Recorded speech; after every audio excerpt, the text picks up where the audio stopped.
오늘 제목이 감사로 돌아온 한 영혼이다. 우리가 읽었죠? 우리가 잘 아는 성경 구절입니다. 나병 환자라 그랬는데 옛날에 문둥병 환자, 사람 취급도 받지도 못한 사람. 그런데 10명이 다 나왔는데 왜 돌아온 사람 한 명뿐이 없었을까? 예수님이 기가 차서 물어봅니다. 9명은 어디 갔느냐? 어디 갔을까요? 여러분 짐작을 해 보시기 바랍니다. 주님께서 예루살렘을 향하여 걸어가시던 길에 세상에서 눈으로 보면 이미 끝나버린 것 같은 인생들이 서 있었습니다. 또 그들이 살아있으나 사회적으로는 죽은 자와도 같았고 숨고 있으나 공동체 품에서 이미 밀려난 사람들, 숨도 쓰지 못하는 그런 사람들이었습니다. 그런데 몸의 병 하나가 그 이름들을 지어버렸고 피부의 상처 하나가 그들의 관계를 끊어버렸고 부정하다는 낙인이 그들의 내일을 봉쇄해버렸습니다. 누가복음 오늘 17장 11절과 19절의 말씀은 그 어두운 경계선 위에 서서는 사람들의 이야기입니다. 그들을 어떤 모습으로 서가 있는가. 그러나 이 본문은 단순히 병 고치는 기적을 전하는 기록이 아니라 이 말씀을 누가 진짜로 예수님을 만났는가, 누가 단지 은혜의 혜택만 받고 떠났는가, 누가 육신의 회복을 넘어 영혼의 구원에 이르기까지 이르렀는가 드러내는 거룩한 거울입니다. 그리고 그 거울 앞에 서면은 우리는 문득 10명 중 누구의 얼굴이 내 얼굴인가를 물어보고 있습니다. 내가 10명 중 어느 사람의 얼굴을 닮았을까? 본문은 예수님께서 예루살렘으로 가실 때에 사마리아와 갈릴리 사이로 지나가셨다고 합니다. 이 지역은 지리적으로는 설명하면 단순한 이동 경로가 정보입니다만은 사마리아와 갈릴리 경계는 단지 땅의 경계가 아니라 편견과 차별의 분열의 경계였습니다. 유대인과 사마리아인은 역사적으로 깊은 갈등을 안고 있었어요. 그러나 고통은 때때로 적대감을 넘어서 사람을 묶어버리기도 합니다. 나병 환자라는 절망의 민족의 그 장벽마저 무너뜨렸습니다. 평소 같으면 함께 서 있지 않을 사람들이 같은 상처 때문에 함께 서 있게 됩니다. 이것이 바로 고난의 아이러니입니다. 죄와 병과 죽음의 인간이 자랑하는 모든 구분서를 무력하게 만듭니다. 지위도, 혈통도, 체면도, 자기의도, 종교적 우월감도 상처 앞에서는 무너집니다. 인간은 결국은 다 같은 자라 은혜가 없이는 살 수 없는 자리로 내려오게 된다는 것이죠. 그래서 누가복음은 그들을 레프로이, 곧 나병 환자들이라, 문둥병자들이라고 이야기합니다. 성경에서는 나병은 단순한 피부병 이상의 상징성을 가집니다. 실제 질병이면서도 동시에 죄의 오염성과 분리를 떠올리게 하는 존재론적 표지입니다. 저희 어렸을 때 문둥이들이 보리밭에 숨어 있다가 칸을 빼먹으러 온다 그랬어요. 그래서 얼마나 무서웠는지 모릅니다. 그러니까 그냥 빨리 그냥 집에 돌아가야 되고, 만약에 보리밭을 어쩐거나 하다 왜 그랬는가 지금 생각해 보니까 보리가 익을 때는 우리가 꺾어가지고 그걸 구워 먹고 온단 말이지, 비비가지고. 그러니까 그거 하지 못하려고 부모님들이. 그들은 몸이 썩어 들어가는 고통도 견뎌했지만은 더 큰 고통은 멀리 서 있어야 한다는 사실입니다. 사람들과 같이 함께 할 수가 없다는 사실입니다. 오늘 본문에 그들은 멀리 서서 소리를 높였다고 합니다. 이 멀리라는 거리는 단지 몇 걸음의 문제가 아니라 하나님부터로 멀어진 인간, 사람들로부터 끊어진 인생, 자기 자신과도 하지 못하는 영혼의 거리를 말하고 있습니다. 죄는 언제나 인간을 멀어지게 합니다. 하나님께 가까이 가지 못하게 하고 진실한 관계를 막고 마음의 깊은 곳에서 자신을 해모하게 만들고 결국은 사랑받을 자격조차 없다고 믿게 합니다. 그 멀리 서 있는 10사람의 모습은 사실 아담 이후에 인류 최초의 초상입니다. 우리는 다 멀리 서 있는 자들입니다. 기도는 하지만은 당당하지 못했고, 살고는 있지만은 편안하지를 못했고, 사람들 틈에 있어도 고립되어 있었다고 생각이 됩니다. 그런데 그들이 멀리 서서 외친 말이 얼마나 놀라운지를 모릅니다. 뭐라고 했습니까? 예수 선생님이여 우리를 불쌍히 여기소서라고 고백합니다. 불쌍히 여기달라고. 병을 고치달라고 소리가 아닙니다. 불쌍히 여기달라고. 선생님은 히브리어 에피스타타입니다. 에피스타타. 이 표현은 누가복음에서 제자들이 예수를 향해 부를 때 아주 자주 가는 그런 칭호였습니다. 단순히 교사 이상의 권위를 인정한다는 말이 아니고, 그리고 말이라고 합니다. 그리고 불쌍히 여기소서, 불쌍히 여기소서. 엘레이션, 공로를 내세우는 말이 아니고, 우리를 치료해달라는 말이 아니라, 우리를 불쌍히 여겨 주시옵소서. 우리를 불쌍히 여겨 주시옵소서. 이것이 믿음의 시작입니다. 참된 기도는 자기 권리의 언어가 아니라 자비를 구하는 언어로 시작됩니다. 은혜를 아는 사람은 하나님 앞에서 계산서를 내밀지 않습니다. 내가 이거 좀 해주십시오라고 계산서 내밀지 않습니다.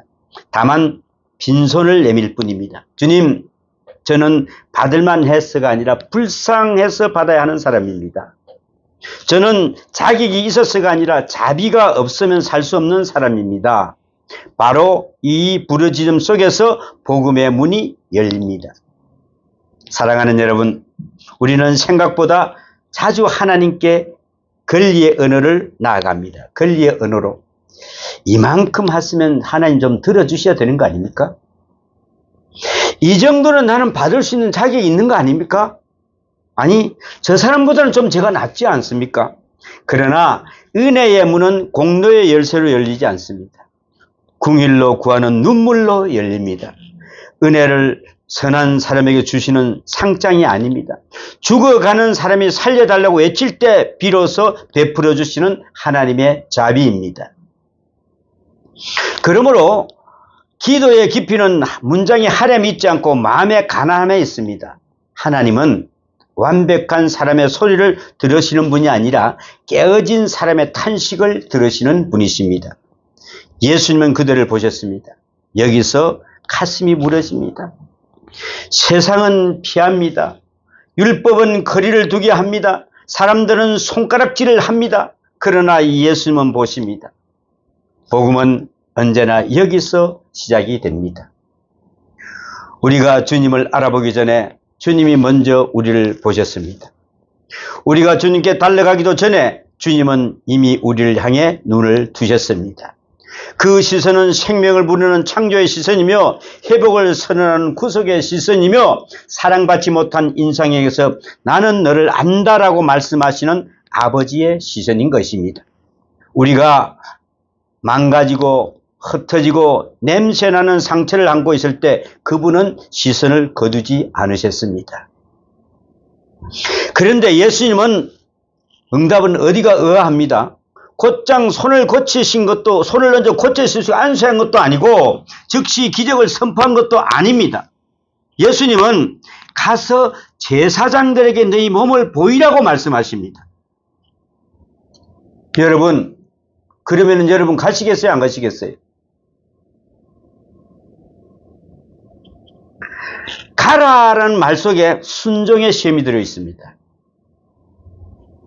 나병 환자가 나음을 입었을 경우 제사장의 보임으로써 공동체의 복귀 여부가 공식적으로 확인됩니다. 그러므로 예수님의 명령은 제사장 제도를 무시하지 않으면서도 더 깊은 차원에서 자신의 참 정결권을 정결케 하시는 분임을 드러내는 행동입니다. 그분은 율법을 펴러 오신 분이 아니라 완성하러 오신 분입니다. 율법의 그림자는 제사장에게 가게 했으나 실제는 그들을 예수께로 오게 합니다. 율법은 상태를 진단하지만은 예수님은 존재를 새롭게 하십니다. 제사장은 확인할 뿐이지만은 예수님은 정결하게 하신다는 것입니다. 우리가 가다가 깨끗함을 받은지라 그랬죠. 본문에 보면 가다가 깨끗함을 받은지라. 가다가 깨끗함을 받을 수가 있습니까? 여기 말합니다. 깨끗하면 에카타리스 대산이라 그래요. 에카타리스 대산. 이걸 정결하게 했다는 그런 뜻이랍니다. 정결하게 했다. 여기서 우리는 믿음의 놀라운 괴를 봅니다. 그들은 아직 눈앞에 변화가 아무것도 보이기 전에 먼저 걸음부터 옮겼습니다. 몸에 손을 대봐도 완전히 회복되지 않았습니다. 하긴 해봤습니다. 안 됐습니다. 그런데도 그들은 말씀을 따라 걸었습니다. 믿음은 언제나 이해를 다 마친 뒤에 움직이는 것이 아니라 믿음은 말씀 때문에 걷는 것입니다. 손에 잡히지 않아도, 길이 보이지 않아도 주님이 말씀하셨기 때문에 발을 내딛는 것입니다. 이것이 바로 믿음입니다. 기적은 종종 순종의 길 위에서 꽃을 핍니다. 하나님은 가만히 앉아있는 불신의 안전지대보다는 말씀을 붙들고 나아가는 믿음의 길에서 역사하십니다. 본문은 10명이 나왔는데 있지 않습니다. 한 사람이 돌아왔는데 있습니다. 10명 모두가 기적을 경험했으나 오직 한 사람만이 예수님께 다시 왔습니다. 놀랍게도 9도 믿음이 전혀 없었던 것은 아닌 것 같습니다. 그래도 그들도 예수님의 말씀을 듣고 갔습니다. 그죠? 어느 정도의 신뢰는 있었습니다. 어느 정도의 기대도 있었습니다. 어느 정도의 체험도 있었습니다. 그러나 은혜를 경험하는 것과 은혜의 근원이신 예수님께 돌아오는 것은 같지 않습니다. 축복을 받는 것과 축복의 주님을 사랑하는 것은 같지 않습니다. 많은 사람들은 예수를 통해 자기 삶이 나아지기를 원하지만은 소수만이 예수님 자신을 원합니다.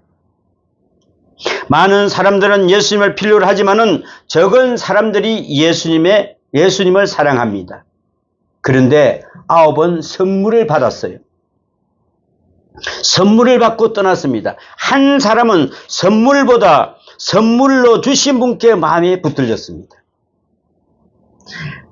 자, 그 한 사람은 자기가 낳은 것을 보고 돌아와 큰 소리로 하나님께 영광을 돌리며 예수의 발 아래 엎드려 감사했다고 했습니다. 여기 돌아왔다는 말은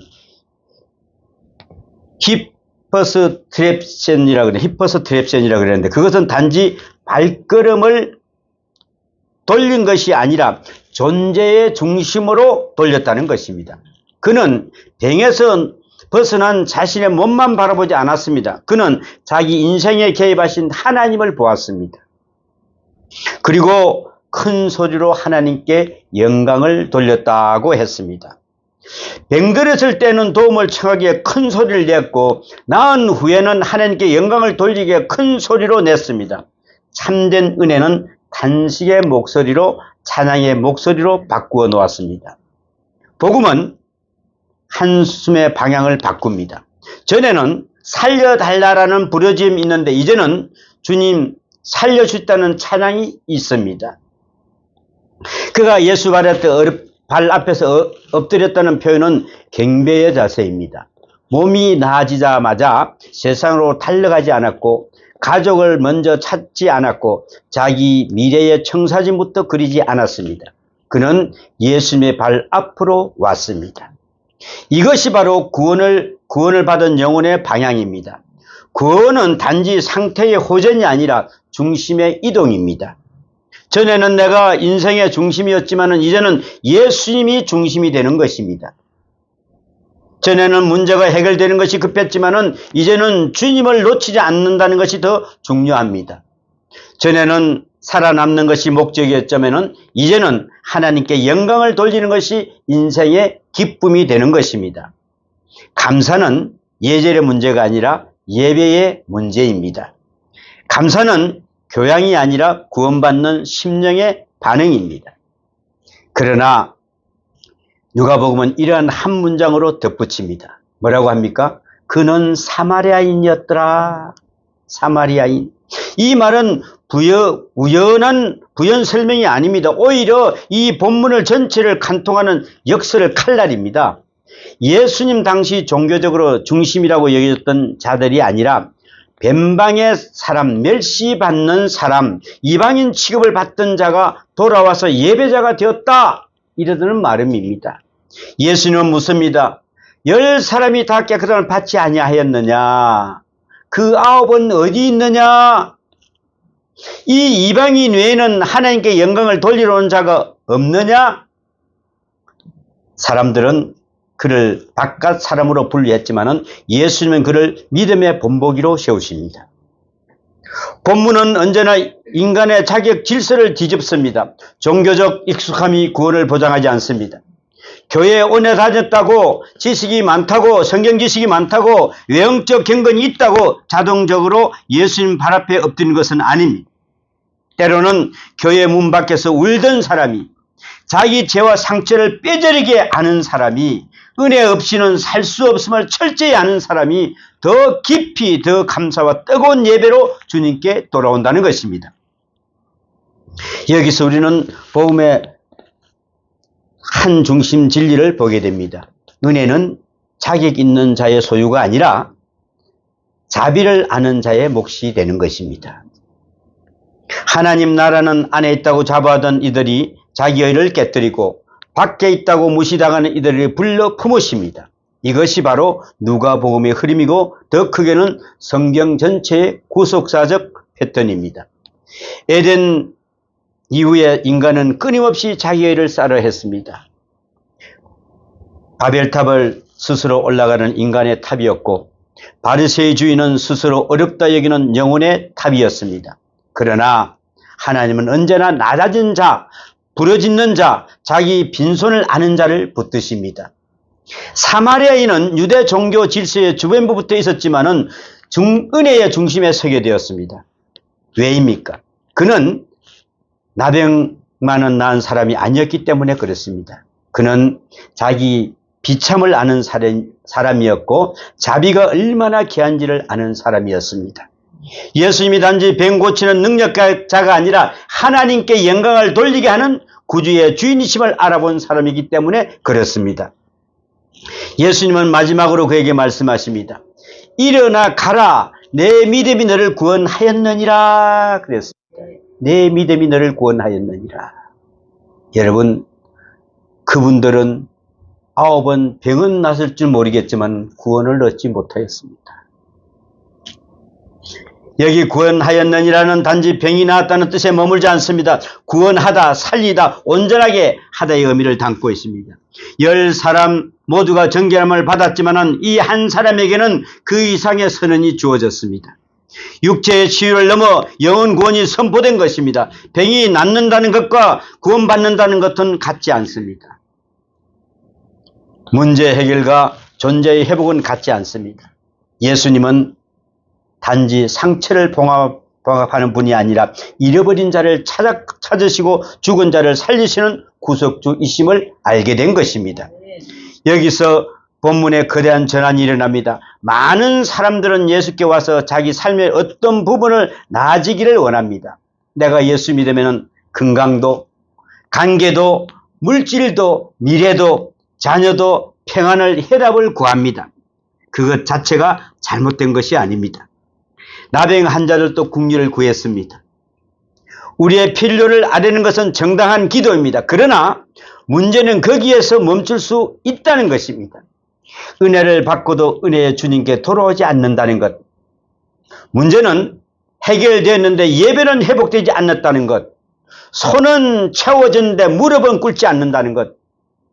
입술은 소망을 말하면서도 주님보다 선물을 더 사랑한다는 것. 이것이 바로 9의 길이었습니다. 그들은 깨끗함을 받았지만은 예수님의 발 앞에까지는 가지 않았습니다. 회복은 받았지만은 경배는 놓쳤습니다. 기적은 누렸지만은 교제는 놓쳤습니다. 선물은 받았지만은 구원자는 붙들지 않았습니다. 이것이 얼마나 많은 현대인의 초상이 되고 있는지 모릅니다. 오늘 교회 안에서도 예수님을 찾는 수많은 사람들이 이유가 있습니다.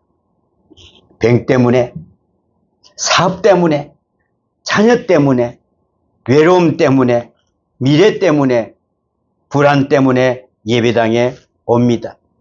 주님은 그런 우리의 시험도 외면하지 않으십니다.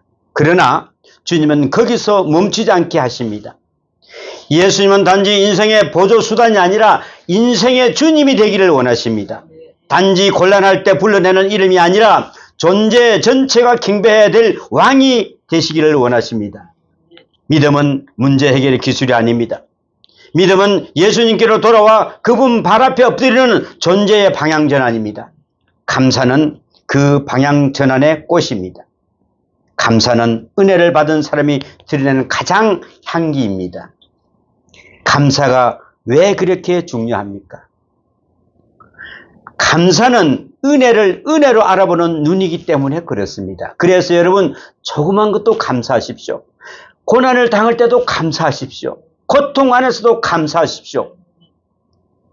교만한 사람은 받을 것을 자기 실력으로 결론을 냅니다. 내가 받을 걸 받았지. 습관에 묶인 사람은 기적조차 일상으로 소비해버립니다. 자기 중심적인 사람은 하나님이 주신 선물 속에서도 결국 자기만 봅니다. 그러나 구원받은 사람은 다르게 봅니다. 숨 쉬는 것도 은혜요. 오늘 하루도 은혜요. 눈물이 흐를 수 있는 것도 은혜요. 회개할 수 있는 것도, 회개할 수 있는 마음도 은혜요. 예배할 수 있는 처소도 은혜요. 십자가를 아는 것도 은혜요. 예수 이름을 부를 수 있는 입술도 은혜라고 고백하는 것입니다. 이것이 바로 감사입니다. 감사는 상황이 다 좋아져서 나오는 것이 아닙니다. 감사는 하나님이 누구신지를 알 때 터져 나오는 것입니다. 이것이 바로 신앙 고백입니다. 그래서 감사는 현실 부정이 아니라 현실의 해석의 변화입니다. 눈앞의 결핍보다는 더 큰 하나님의 선하심을 보는 눈, 상처보다는 더 큰 하나님의 국리를 보는 눈, 오늘의 눈물보다 더 밝은 구속의 약속을 보는 눈, 그것이 바로 감사의 눈입니다. 생각해 보십시오. 10명 모두 나음을 입었습니다. 그런데 9은 돌아오지 왜 안 왔을까요? 성경은 직접 설명하지는 않습니다. 우리는 인간의 마음을 통해 그 어느 정도 짐작할 수가 있을 것 같기도 합니다. 어떤 이는 너무 기뻐서 가족에게 먼저 달려갈 수도 있습니다. 여보, 내가 이제 문둥병자가 나왔어 하면서 막 뛰어갔을 겁니다. 또 어떤 사회는 사회에 이제 내가 복귀해서 내가 모든 걸 다 할 수 있기를 하면서 사회 복귀해서 너무나 바빴을 것입니다. 어떤 이들은 율법적 절차를 먼저 완수하는 게 좋다고 내가 제사장에 보여야 어차피 나을 수 있다고 제사장으로 먼저 뛰어갔을 겁니다. 어차피 나았으니 됐다고 생각할지도 모릅니다. 어쩌면 그들은 모두 나쁜 사람은 아니었을 것입니다. 다만 예수님보다 회복된 자기 삶에 더 마음을 뺏겼을 뿐입니다. 이것이 정말 무섭습니다, 여러분. 이것이 우리가 생각할 정말 무서운 것입니다. 주님을 대적하는 악한 마음이 우리를 주님께 멀어지게 하는 것이 아닙니다. 때로는 너무나 정당해 보이는 삶의 기쁨과 분주함이 우리를 주님께 멀어지게 합니다. 여러분, 우리 이거 조심해야 합니다. 은혜의 결과물이 은혜의 그늘을 잊게 만들 때가 있습니다. 축복이 오히려 주님을 가리는 장막이 될 수도 있습니다. 그래서 성숙의 신앙은 단지 무엇을 받았는가가 아니라 받은 후에 어디로 가는가를 판별되는 것입니다. 예수님께로 돌아오는 사마리아인은 단지 감사의 절을 잘 지킨 사람이 아니었습니다. 그는 예수님이 누구신지를 보기 시작한 사람입니다. 그에게 있어서 치유는 끝이 아니라 표지판이었습니다. 몸의 전개는 더 큰 전개를 가리키는 그림자였습니다. 그는 자기 피부가 깨끗해진 것을 보는 그 순간 자기 영혼이 누구 앞에 무릎을 꿇어야 하는지를 알았습니다. 이것이 바로 신앙의 눈입니다. 복음은 우리를 항상 너머로 이끕니다. 눈앞의 기적을 통해서 눈이 보이지 않는 주님의 영광을 보게 하십니다. 떡이 많아지는 기적보다는 생명의 떡이신 예수를 보게 하시고, 폭풍이 잔잔해지는 기적보다는 바다 위를 다스리는 주권자를 보게 하시고, 나병이 떠나가는 기적보다는 죄를 없이 하시는 어린 양을 보게 하십니다. 이 본문은 오늘 예수 그리스도의 십자가와 연결해 보지 않으면 우리는 본문의 가장 깊은 신장을 놓치게 됩니다. 나병은 죄의 오염의 상징이었습니다. 죄는 우리를 하나님께 끌어놓고 공동체로부터 소외시키고 결국 죽음에 이르게 합니다. 우리는 다 영적으로 운동병자입니다. 겉으로는 단정해 보여도 속에서는 썩어가는 교만과 욕심과 두려움과 불신앙을 품고 있습니다. 율법은 그것을 진단할 수는 있으나 치유할 수는 없습니다. 제사장은 부정함을 선포할 수 있으나 깨끗하게 할 수는 없습니다. 그런데 예수님이 오셨습니다. 그분은 우리를 멀리 서 있는 자들의 소리를 들으시고 친히 우리의 부정함을 담당하시는 길로 가셨습니다. 그 길이 바로 예루살렘 길입니다. 누가복음 17장 예수님은 예루살렘을 가시는 중이었습니다. 그냥 이동하는 중이 아니라 십자가를 향해 가시는 중이었습니다.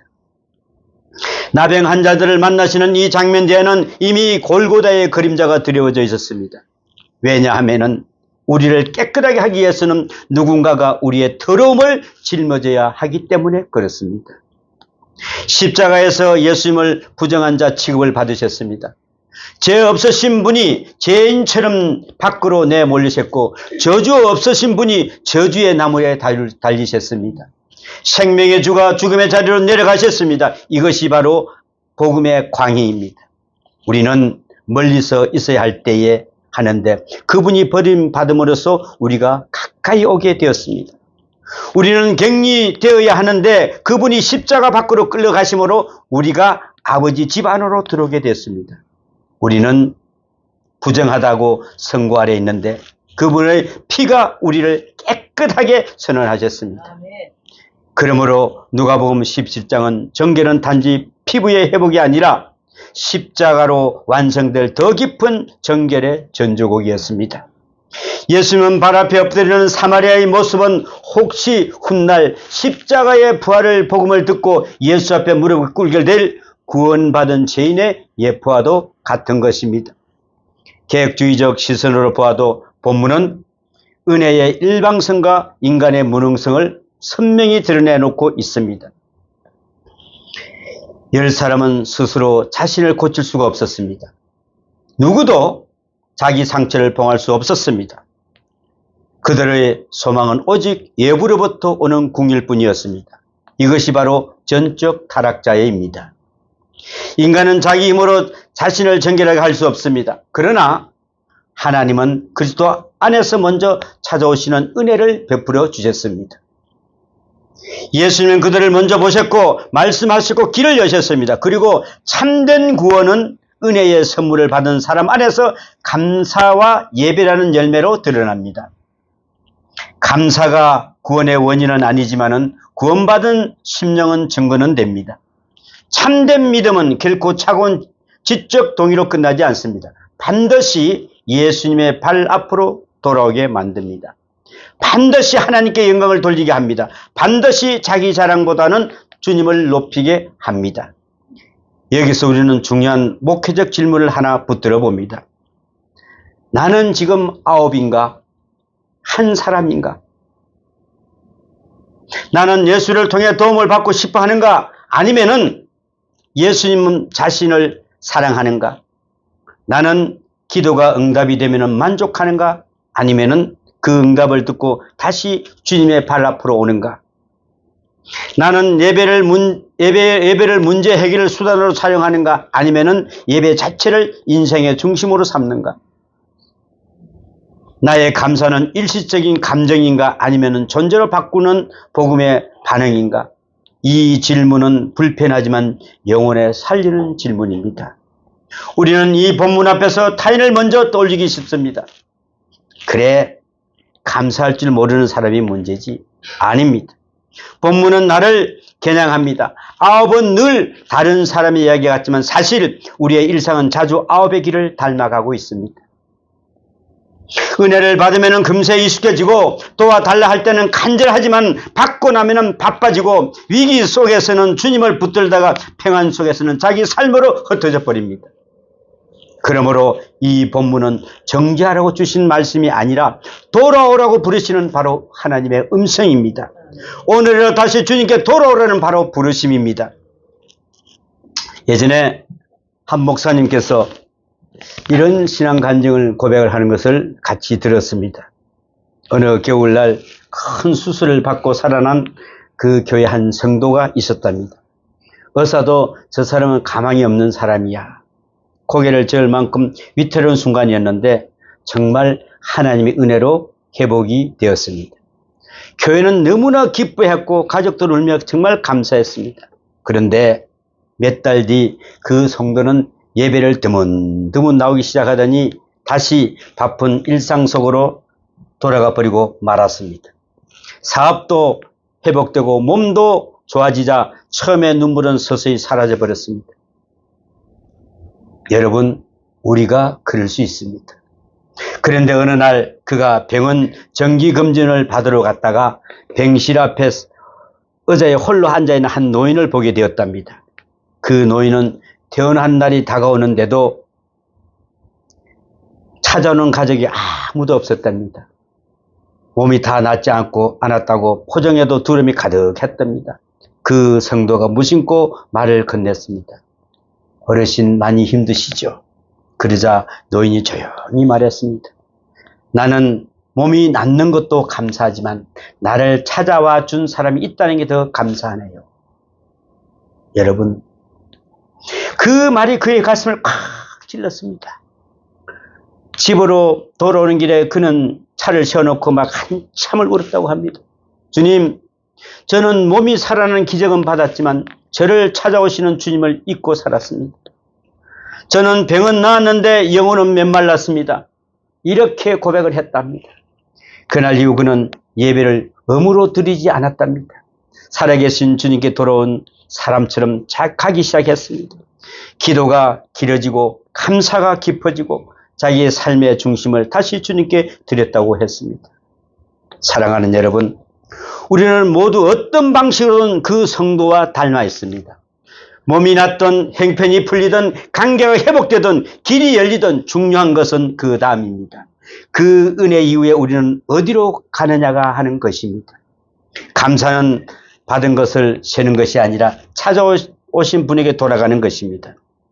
오늘 이 본문에서 우리에게 보여주는 가장 아름다운 장면 하나는 예수님 발 앞에 엎드린 한 사람의 모습입니다. 발 앞에서 엎드린 이 자세 안에서 복음이 모든 아름다움이 들어가 있습니다. 교만이 무너지고 자기 구원이 무너지고 자기 중심이 무너지고 마침내 예수님이 높아지는 자리입니다. 많은 이들이 예수님을 존경을 하지만 구원받는 자는 예수님 앞에 엎드립니다. 많은 이들이 예수님의 삶의 좋은 자로 두려워하지만 참된 제자는 예수님을 주와 그리스도로 모십니다. 발 앞에 엎드린다는 것은 주님, 제 인생의 해석권이 이제 제게 있지 않습니다. 제 미래의 주도권도 제 존재의 중심도 제 영광의 목적도 이제 제 것이 아닙니다. 저는 주님의 것입니다 라고 고백하는 것입니다. 이것이 바로 구원입니다. 구원은 단지 천국행 표를 받는 것이 아니라 예수님의 발 앞에서 자기 존재를 드러내는 것입니다. 그리고 주님은 그 엎드린 자에게 말합니다. 일어나 가라고 말씀하십니다. 이것은 단순한 해산 명령이 아닙니다. 그리스도 안에서 새롭게 된 자에게 주어지는 바로 파송입니다. 참된 예배는 우리를 주저앉히는 것이 아니라 새 삶으로 일으켜 세웁니다. 참된 감사는 현실을 도피하는 것이 아니라 현실을 다른 눈으로 살게 합니다. 예수 앞에 엎드린 사람은 다시 세상 속으로 갑니다. 그러나 이전에 그 사람이 아닙니다. 나병 환자로 격리된 사람이 아니라 은혜를 아는 증인으로 살아갑니다. 구원받는 자는 세상을 떠나는 사람이 아니라 세상 속에서 감사의 향기를 흘리는 사람입니다. 가정에서, 일터에서, 관계 속에서 슬픈 한복판에서도 나는 은혜로 산다라는 고백을 품고 걷는 사람입니다. 그러므로 감사는 예배당 안의 감정이 아니라 삶 전체의 방향이 되어야 됩니다. 오늘 우리의 시대는 감사를 잃어버린 시대입니다. 가진 것은 많이 가졌는데 감사는 줄어들었고, 정보는 많아졌는데 경탄은 사라졌고, 편리함은 넘치는데 찬양은 말라 있습니다. 사람들은 더 많은 것을 원하지만은 이미 받은 은혜는 무감각해져 버렸습니다. 그러나 감사 없는 영혼은 결국 메마릅니다. 감사는 영혼의 호흡이기 때문에 그렇습니다. 감사가 끊기면은 예배가 얕아지고요. 예배가 얕아지면은 죄에 둔감해지고요. 죄에 둔감해지면은 십자의 감각도 희미해집니다. 그래서 사탄은 고난으로 우리를 무너뜨리려 하지 않습니다. 때로는 익숙함과 분주함과 자기 만족으로 우리를 무너뜨리렵니다. 이 정도면 됐다는 생각으로 이제는 내 삶을 살겠다는 마음으로 은혜의 자리에서 슬며시 떠나게 된다는 것입니다. 그러나 성령께서 역사하실 때에 사람들은 다시 예수께 돌아옵니다. 다시 눈물이 살아나고 다시 십자가가 크게 보이고 다시 말씀 앞에서 떨게 되고 다시 주님 제가 여기 있습니다라고 고백하게 됩니다. 사랑하는 여러분, 지금 혹시 여러분이 영혼이 메마르다면 감사의 자리로 되돌아오십시오. 더 깊은 십자가를 바라보십시오. 나 같은 자가 용서받았다는 사실, 나 같은 자가 오늘도 호흡하고 있다는 사실, 나 같은 자에게 예수의 이름이 열려 있다는 사실, 내가 아직도 회개할 수 있다는 사실, 여전히 말씀을 들을 수 있다는 사실, 아직 끝나지 않았다는 사실, 그 감사가 살아나면 예배가 깊어집니다.